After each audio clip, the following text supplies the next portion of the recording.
Yo, what's going on, guys? It's Mikey back here. And today, as we have the division series wrapped up, I'm going to be giving you my ALCS and NLCS predictions for the 2020 MLB Playoffs. I'm probably going to end up doing one of these for the World Series as well, so keep an eye out for that once these series are over. And if you like it, just leave a like on the video, subscribe. All right, here we go. So, first series, ALCS between the Rays and the Astros. So, similar to the last video, I'm going to be doing the offense, starting, and bullpen. Offense, starting, pitching, and bullpen, and then going on to just more general points after that. So, for the offense, I'm going to give the advantage to the Astros for this one. The Astros, I mean, their offense is firing on all cylinders right now. Springer, Altuve, Brantley, Kyle Tucker has had a good postseason. Carlos Correa has been hitting the ball all over the place. Like their offense is looking great right now. And they did it against a A's rotation that's not that bad, but keep in mind that the Rays starting pitching is superior to the A's, so we might not have that offensive explosion against the Rays from the Astros, but still, their offense has been incredible so far this postseason, hitting so many homers. Now for the Rays offense, Arozarena has been, like I said in my ALDS prediction video, look for him. Keep in mind Arozarena has been good, and he has not disappointed. He's been amazing so far. He's hitting 400 something, close to 500 in the postseason. But one thing, the Rays need Brandon Lowe to get going. Lowe has struggled this postseason. I think only has 2 hits in the playoffs. For the Rays to get past this Astros team, I feel like the Brandon Lowe is going to have to get going. Give Arozarena, G-Man Choi, Yandy Diaz, some guys in the middle of that order, some RBI chances to get on base. Kiermaier has been really good, though. Mike Brosseau, you can't say enough about what he's come from being an undrafted player to now hitting a homer on his biggest at-bat of his career. Clutch home run there to get the Rays to the ALCS against Chapman. But overall, I'm going to give the advantage to the Astros on offense just because of how much momentum they've had. The Rays, a few games broke out against the Yankees pitching, but they didn't score nearly as many runs as the Astros. So I'm going to give the advantage to the Astros on offense. For the starting pitching, though, opposite. I'm going to give the huge advantage to the Rays with their big three. Obviously, Blake Snell, Tyler Glasnow, Charlie Morton. Those guys were pretty good. I mean, Charlie Morton didn't have his best stuff, admittedly, but I mean, we've seen what he can do in October. Their starting pitching definitely has an advantage over the Astros starting pitching. Astros, Greinke and McCullers did not pitch well against the A's. Framber Valdez, though, is quickly becoming a household name. One of my favorite pitchers to watch. Great curveball, and it's just fun. It's fun to watch Framber Valdez pitch with so much energy. And he lasted, I think, six innings against the A's. Only allowed up 2 solo homers. So he's been pitching really well. So I'm gonna give the advantage for the starting pitching to the Rays with Glasnow, Morton, and Snell. For the bullpen, the A's, again, on paper, there's a huge advantage to the Rays with Diego Castillo, Nick Anderson, Pete Fairbanks, etc. Like their bullpen, a ton of tall, really hard throwing guys. Nick Anderson, Pete Fairbanks, Diego Castillo, a lot of tall, right-handed, hard-throwing pitchers in that bullpen, in that strong bullpen of the Rays. However, last series, the A's had, I believe that the A's had the best ERA in the regular season out of any other bullpen in the majors. But the young Houston bullpen outdid them in their series. Anoli Paredes has emerged as a good pitcher. Jacob Raley been good. Ryan Presley has done a good job in the absence of Roberto Osuna in the closing role. And you never know. They pitched way better than the amazing A's bullpen on paper. So you never know. The Astros bullpen could pitch like this again.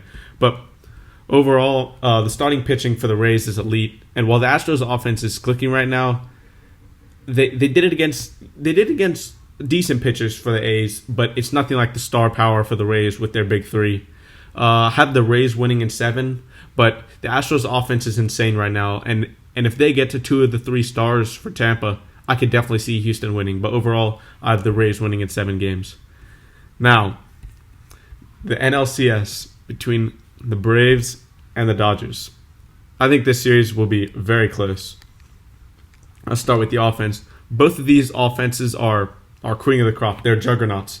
Braves with Acuna, Freeman, Ozuna. D'Arnaud had the best 3-game NLDS of any catcher in Major League history. Swanson, in terms of RBIs, Swanson is on fire. Hit 2 homers.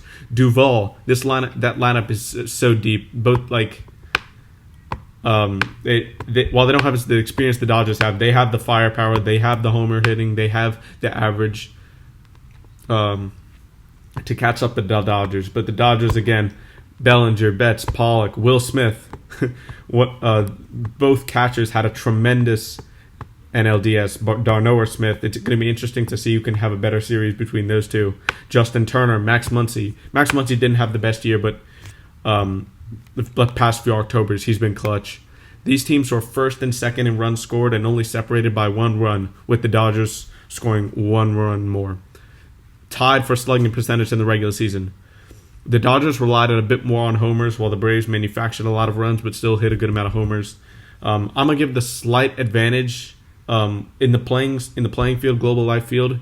Hasn't been many homers hit in Global Life Field, and the Braves can manufacture a bit more runs, I feel like, than the Dodgers if they get hot. So may give a slight advantage to the Braves with their offense in a certain Global Life Field, but that's the smallest of margins.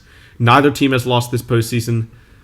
But I'm going to give the slight advantage to the Dodgers overall for offense.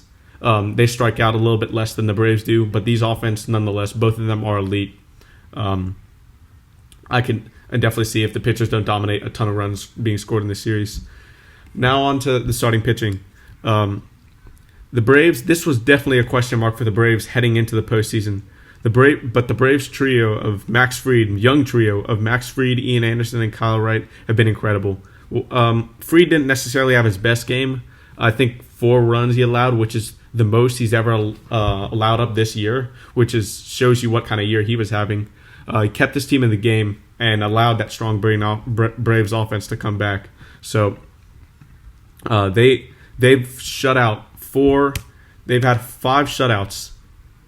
4 shutouts in the past 5 games, and both teams haven't lost in the playoffs. So their pitching right now is on fire.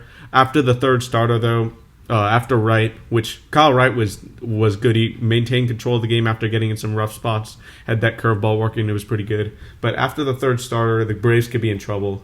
I could see the Braves maybe throwing out there Josh Tomlin as experience. Bryce Wilson, another young, promising starter, but he doesn't have any postseason experience. It'll be interesting. He only made, I think, 2 starts in the regular season. So it'll be interesting to see what the Braves will throw out after Game 3.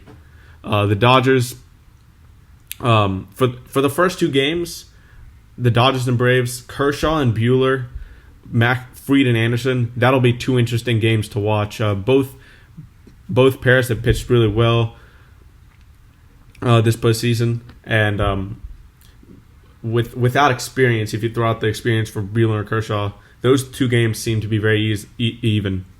But the Dodgers starting pitching definitely has an advantage here with Buehler, Kershaw. After the first two, the Dodgers just like it's a steep hill up. It's a steep hill for the Braves to climb after Kershaw and Buehler, because they're going to throw out maybe, as I said, Wilson. Wright, Wilson, Tomlin, but the Dodgers can still throw out Julio Urias and Tony Gonsolin, who are experienced starting pitching, and they're pitching well. The Braves will likely have to go with heavy bullpen tactics in games 4 and 5, the middle of the series. So I'm gonna definitely give the advantage to the Dodgers starting pitching, but the Braves pitching has shutouts for the first 5 games, but the Dodgers offense is going to be too tough for the Braves to do that in this series. Bullpen. Similar to the offense, both of these bullpens are great. Braves with Melanson, Will Smith. We might see a Will Smith versus Will Smith matchup in this series, which will be always fun to watch. But anyway, Will Smith, Chris Martin, Darren O'Day, Shane Green, AJ Minter, Tyler Matzek, all of these guys have seemed virtually unhittable for the Braves this season. O'Day had a little bit of a shaky inning in the NLDS, but was able to get out of it. But other than that, all of these guys have pitched incredibly. The Dodgers, their bullpen's strong too. Kenley Jansen has struggled, and he'll be needed with his experience against the Braves offense. That can definitely punish some mistakes that Kenley Jansen is making right now.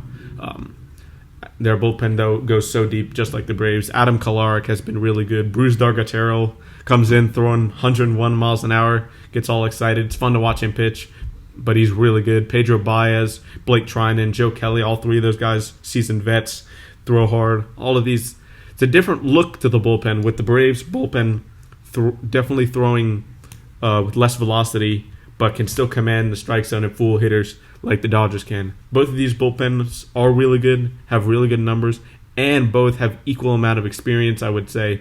I don't think I can give an advantage to the Dodgers or the Braves for their bullpen. Both of them have been just so good. So overall, I believe the series will be really close.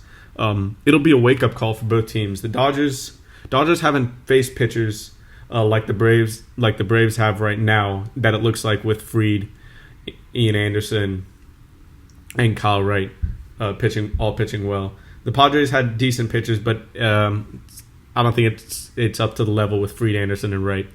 And while the Marlins, so their offense is going to have to be better to beat the Braves, I feel like. And while the Marlins pitching is great, or was great, with Lopez, Sixto Sanchez, and Sandy Alcantara, the experience that Walker Buehler and Clayton Kershaw bring to the table against the Braves is just going to be way more challenging for the Braves offense than the three inexperienced pitches that the Marlins threw at them. And if you guys didn't know, I'm a little bit biased in this series. I'm a pretty big Braves fan, so we'll say this. If the Braves lose the first two of the first three games of this series, I think the Dodgers can handily win in 5 or 6 games. But if the Braves beat the Dodgers in 2 of the first 3 games with Fried and Anderson, or maybe Kyle Wright, and if they beat the Dodgers 2 of the first 3 games, I think the Braves have a chance, and I think they will win this series in 6 or 7 games. Really, the two out of the first 3 games in this series will be so key to determining who can win, because, again, after that third starter, both teams,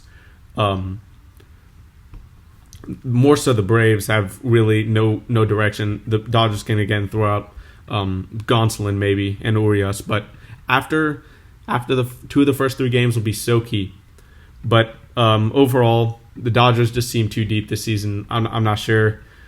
My prediction, I want to go with the Braves, and I hope I'll be cheering for the Braves, but I feel like the Dodgers may get this in 6 games. But we'll see. Again, keep in mind my 2 of the first 3 game prediction. So anyway, that will be pretty much it. Again, we'll go over the final predictions. I have the Rays winning in 7 games, but that'll be close. And then I have the Dodgers winning in 6 games. But again, go Braves. So hope you guys enjoyed the video. I may do something along the lines of this even more in-depth version for the World Series. So if you guys like this video, definitely put a like on the video, subscribe, and I'll see you later.